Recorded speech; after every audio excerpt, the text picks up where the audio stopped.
Thanks everybody for coming out tonight. Lucas Pierce on the bass. Thanks, Lucas.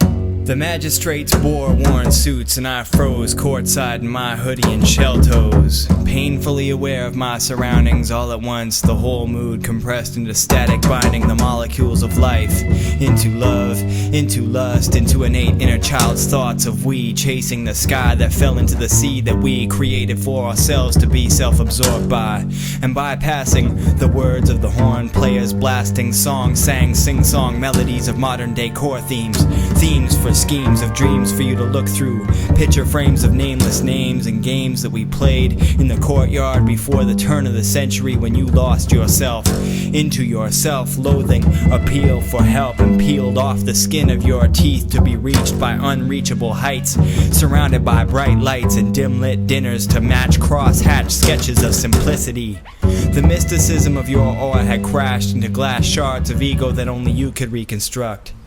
Self-destruct, my influx, mood themes and fragile forms for you to fill out, signing your name on the line, signing bonus for the homeless ones outside of the courtyard. Do you remember?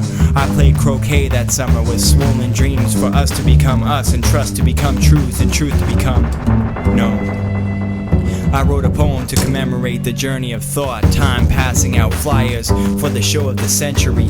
I walked into a penitentiary of thought. My disposable pen served as a disposable hero, but brain locked my hands and the only words to be found were absurd words of absurd thoughts and insane actions to follow suit of my being.